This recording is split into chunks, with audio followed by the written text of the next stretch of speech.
नमस्कार, knocking-news.com में आपका स्वागत है। मैं हूं गिरिजेश वशिष्ठ।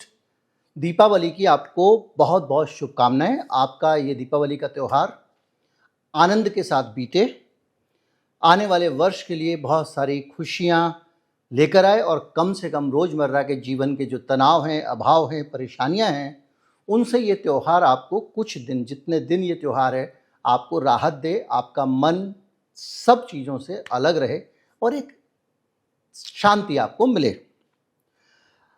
आज हम बात करने वाले हैं इतिहास की सबसे बड़ी चोरी की, जो आज हुई है।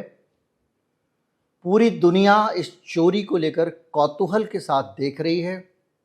बेहद सनसनीखेज चोरी है और इस चोरी ने हिलाकर रख दिया पूरी दुनिया को। लेकिन दीपावली का दिन है, इसलिए दिवाली के बारे में बात किए बगैर हम जाएंगे नहीं। आज दीपावली के दिन हम ये समझेंगे और ये जानेंगे कि ये त्यौहार क्या वो है जो हम समझते हैं या इसके अलावा भी बहुत कुछ है। दिवाली पूरे देश में धूमधाम से मनाई जाती है और जो पूरे देश में मनाई जाती है, सबके तरीके अलग हैं और उन सबके तरीकों के बीच में एक चेतावनी आई है कि इस बार फिर दिवाली के बाद दिल्ली में प्रदूषण रिकॉर्ड स्तर पर पहुंचने वाला है। एक चार्ट है इंडियन एक्सप्रेस का जो ये बताता है कि पीछे सालों में दिवाली की रात से पहले AQI कितना था और दिवाली की रात के बाद AQI कितना रहा। जो लोग इस विवाद में पड़ते हैं कि AQI धुआं पटाखों से नहीं होता, इससे होता है, वो समझ लें कि दिवाली से एक दिन पहले का हाल और दिवाली के दिन का हाल और दिवाली के दूसरे दिन का हाल क्या अंतर होता है। बहरहाल ये पटाखे भी हमारे, कम से कम भारत में जो हम पटाखे इस्तेमाल कर रहे हैं, ये हमारी परंपरा का, हमारी संस्कृति का हिस्सा पहले नहीं थे, अब बन चुके हैं। ये पटाखे चीन से आए। चीन से आने के बाद भारत ने, मुग़लों ने इसको अपनाया। अकबर इसके संरक्षक रहे और उन्होंने बाकायदा जहांगीर हों या अहमद शाह रंगीला हों या फिर इन सब लोगों ने बहुत अच्छे से लाल किले में दिवाली मनाई। बहादुर शाह जफ़र के टाइम तक दीपावली बहुत बढ़िया मनाई जाती रही, मुग़लों के टाइम, मतलब आखिरी मुग़ल थे वो। और इसके अलावा एक बाकायदा आतिशखाना फतेहपुर सीकरी में अकबर ने बनवाया था, जहाँ पर आतिशबाजों को संरक्षण दिया जाता था। बहादुर शाह जफ़र के जाते तक 10,000 से ज़्यादा आतिशबाज अकेले पुरानी दिल्ली में होते थे। आप कल्पना कर लीजिए, ये आतिशबाजी का इतिहास है। यानी आतिशबाजी चीन से भारत में मुग़ल लेकर आए। आज हमारी दिवाली का ये बेहतरीन जो हिस्सा है, जिसको हम बहुत पसंद करते हैं, जिसके लिए हम सबसे लड़ जाते हैं, वो उन्हीं मुग़लों की देन है, जिनको हम इतिहास का आक्रांता वाक्रांता जैसे ढूंढ ढूंढ के शब्द इनके लिए रखे गए हैं। बहरहाल हम इसको दूसरी जगह लेके जाते हैं और हम चलते हैं दिवाली के रिवाज पे, क्योंकि हमको भी चोरी की भी बात करनी है। हमारे यहाँ पे उत्तर पश्चिम भारत में रावण को जैसे हराया और हराने के बाद राम जी अपने घर वापस लौटे, अयोध्या वापस आए, उसकी खुशी में लोगों ने वहाँ पर दिए जलाए, रोशनी की, उसकी खुशी में हम दीपावली मनाते हैं। और ये त्यौहार जो है गौ बारस से शुरू होता है, वो सारी बातें आपको पता है। तमिलनाडु में इसे दीपावली कहा जाता है। वहाँ गणेश और लक्ष्मी की पूजा की जाती है। यानी मूलतः गणेश लक्ष्मी की पूजा का जो कार्यक्रम है, जो हम अभी उत्तर भारत में बहुत धूमधाम से मनाते हैं, ये तमिलनाडु का एक बड़ा हिस्सा है, उनके कल्चर का हिस्सा है। और ये भगवान कृष्ण ने एक नरकासुर नाम का एक राक्षस था, उसको हराया था। उसको हराने के बाद उन्होंने स्नान किया था, तो नरक चतुर्दशी आप देखते हैं, 16,000 उसकी पत्नियां थी, भगवान कृष्ण ने उनको अपनी पत्नी बना लिया था। इसके अलावा नरकासुर को एक आशीर्वाद था कि उनको उसकी माँ ही मार सकती है। नरकासुर की माँ पृथ्वी थी, पृथ्वी कैसे किसी की हत्या करे। नरकासुर बहुत गंदा था, बहुत गंदा संदा, मतलब जितने भी गंदी चीज़ें, कीचड़ वीचड़, आपका पॉटी वॉटी सब मान लीजिए, वो सब कुछ था वो।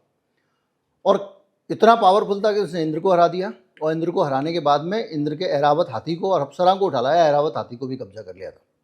तो भगवान कृष्ण कैसे मारे इसको? माई मार सकती, धरती का बेटा है। तो सत्यभामा से भगवान कृष्ण ने शादी की।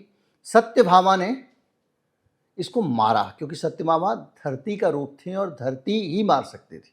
इस तरह से इस धरती पुत्र का जो है वो उसे मुक्ति मिली। इसकी अंतिम इच्छा थी कि जिस दिन मैं मर रहा हूँ उस दिन को लोग मुझे याद करें, तो इसलिए हम नरक चतुर्दशी मनाते हैं। तो ये त्यौहार हमारे यहाँ का है। लेकिन पूर्वी भारत में आप जाएं तो वहाँ पर काली पूजा के साथ ये उत्सव संपन्न होता है। यहाँ काली की रोशनी से सजी मूर्तियों के साथ सड़कें जीवंत हो जाती हैं, चाहे बंगाल हो, उड़ीसा हो या आपका पूर्वी भारत का पूरा हिस्सा हो।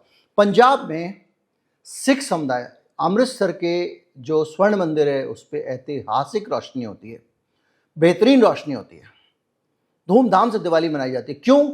दाता बंदी छोड़ उत्सव के तौर पे।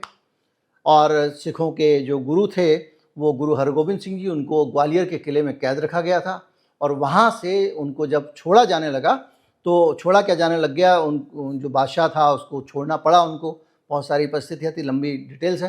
तो जब छोड़ा जाने लगा तो उनसे बहुत सारे बादशाह, उनके साथ में बहुत सारे लोग वहाँ बंद थे, तो उन्होंने कहा मैं अकेले नहीं जाऊँगा। मैं तो बोले मैं जितने लोग मेरा पीछे, ये जो होता है जिसको श्रग कहते हैं हम लोग, उसको पकड़ लेंगे पीछे से, जो बादशाहों के पीछे नहीं लटका होता, उतने सब किले से बाहर जा सकते हैं। इजाज़त मिल गई तो उसमें उन्होंने बहुत सारे लोगों को गुरु हरगोबिंद सिंह जी ने मुक्त कराया था। तो इसलिए सिख लोग वहाँ पर आज के दिन दिवाली मनाते हैं। देखिए दिवाली के कितने रंग, गोवा में पुर्तगाली संस्कृतियों का अनोखा मिश्रण है और वहाँ दिवाली मनाई जाती है। आकाश कंदील नाम का मिट्टी के, मेटल के बहुत सारे कंदील बना के लोग अपने घरों में लटकाते हैं।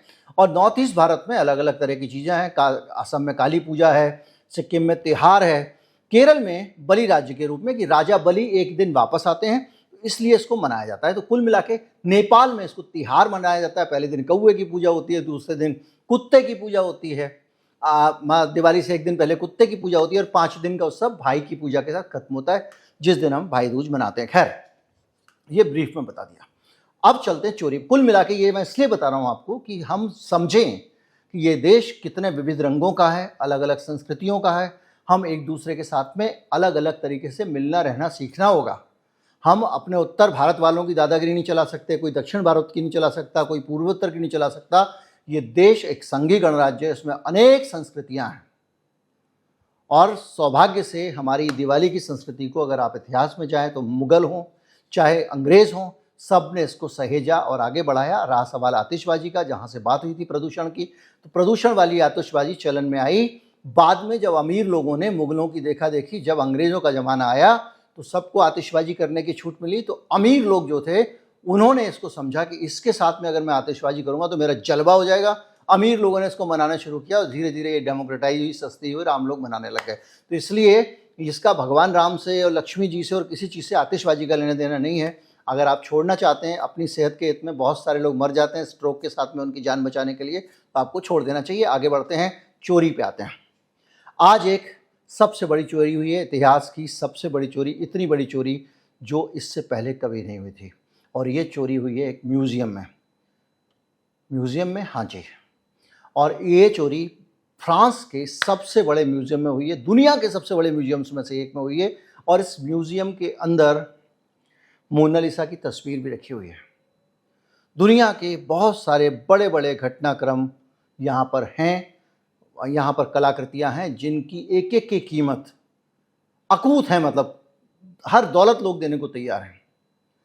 24 घंटे कैमरों की निगरानी, हज़ारों कर्मचारी यहाँ काम करते हैं इस म्यूज़ियम में।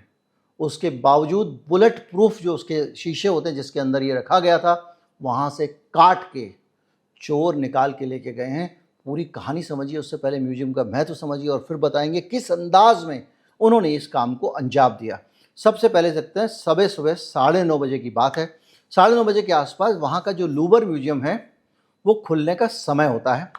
3-4 नकाबपोश चोर इस काम को अंजाम देते हैं।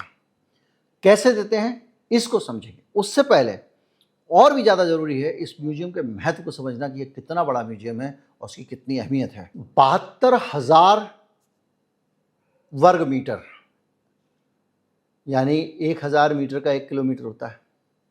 72,000 वर्ग मीटर के इलाके में ये फैला है। 6 लाख से ज़्यादा इसमें कलाकृतियाँ हैं, जिसमें से सिर्फ 35,000 ऐसी हैं जिनको लोगों को दिखाया जाता है, बाकी अंदर रखी जाती हैं। बल्कि ये सांस्कृतिक महत्व के मामले में बड़ा ही नहीं है, सब जगह महत्वपूर्ण है।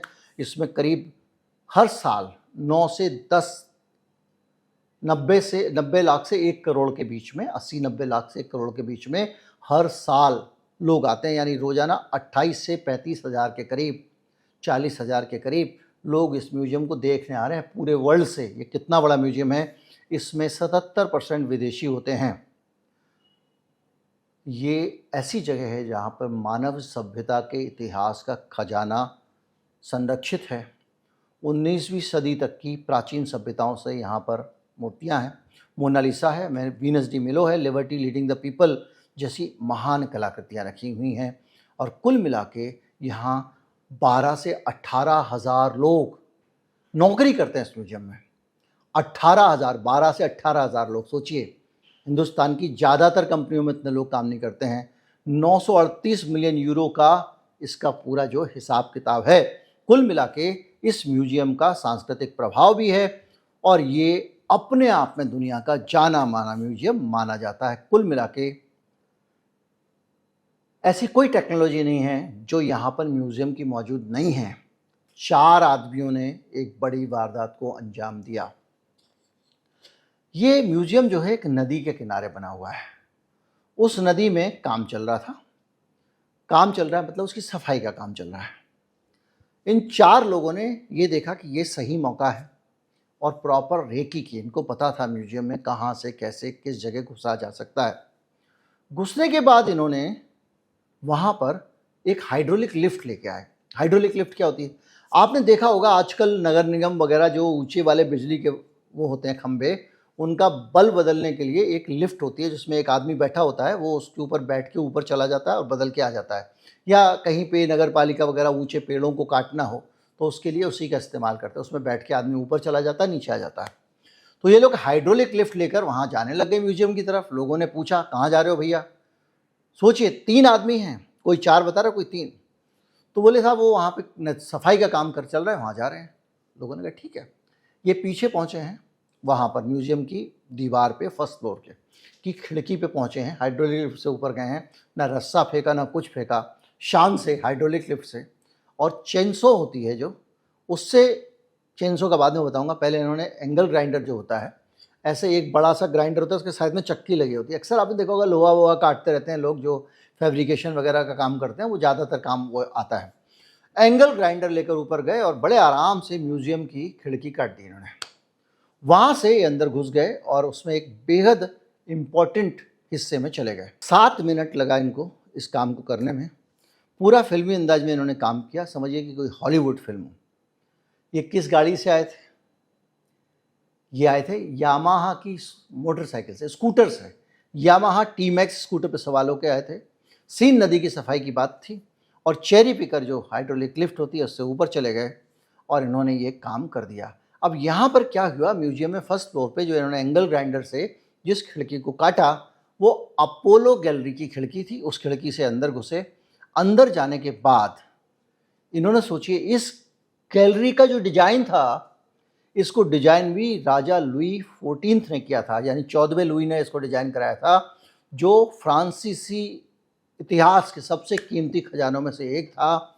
2 चोर अंदर गए बाकायदा और एक बाहर पहरा दे रहा है, एकदम प्रोफेशनल तरीके से। इनको पहले से पता था कहाँ से किस खिड़की से खुलना है। और अंदर घुसने के बाद इन्होंने चैनसॉ लिया। चैनसॉ नहीं जानते हैं जो लोग, उनको बता दूं, एक बड़ी सी ऐसी आरी होती है, आजकल देखते होंगे बिजली की आरी जिससे पेड़ काटते हैं, लंबी सी होती है, एक तरफ से वो गर्र करके पूरा मोटा का मोटा पेड़ काट देते हैं, आपने देखा होगा रील वील में, वो होती है चैनसॉ। वो लेके अंदर गए और सारे बुलेट प्रूफ शीशे काट के इन्होंने वहाँ से पूरा फ्रांसीसी इतिहास उठा लिया, समझ लीजिए। इतने महत्वपूर्ण जेवरात थे। नेपोलियन, आपने नाम सुना होगा, नेपोलियन बोनापार्ट और महारानी जोसेफिन के 9 अनमोल जेवर लेके चले गए। इसमें उनका तियारा, तियारा जानते हैं आप?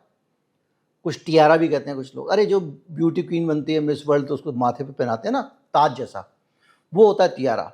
इसके अलावा ब्रॉच, गले में पहनने वाला, बजट्टी जिसको हमारे भारतीय भाषा में कहते हैं, हार और कान की बालियां लेके वो भाग गए। दुनिया के सबसे शक्तिशाली सम्राट और उसकी पत्नी के गहने ये लोग चुरा चुके थे। इनकी कीमत उस जमाने में 150 से 200 करोड़ रुपए के आसपास थी। ये अपने आप में फ्रांसीसी गौरव पे बड़ा हमला है।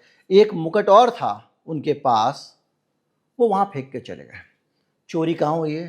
पेरिस का जो पुलिस हेडक्वार्टर, इस समय पेरिस में पुलिस बहुत ज़्यादा अलर्ट रहती है।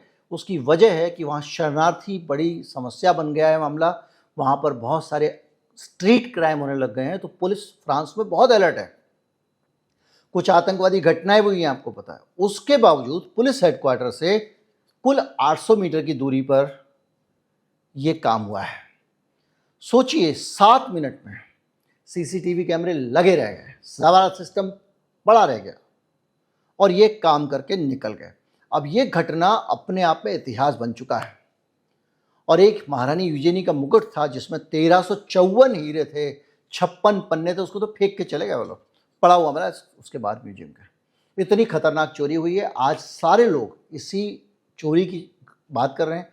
पूरी दुनिया के अखबारों में ये सुर्खी है, क्योंकि ये छोटी मोटी घटना नहीं है। बड़ी से बड़ी हॉलीवुड फिल्म में भी इतना बड़ा साहसी काम करते हुए कभी कोई चोर नहीं देखा होगा। 3 लोग आ रहे हैं, 2 हाइड्रोलिक लिफ्ट से ऊपर जाते हैं, अंदर घुसते हैं, चैनसो से काट के इतने हाई सिक्योर म्यूजियम के अंदर से अपना काम करके चले जाते हैं, यामाहा स्कूटर पे बैठ के। उम्मीद करता हूं कि आपको ये जानकारी काफ़ी रोचक लगी होगी और आपको ये भी समझ में आया होगा कि दुनिया के हौसले कितने बढ़ गए हैं। दीपावली की हार्दिक शुभकामनाएं। नमस्कार, जय हिंद।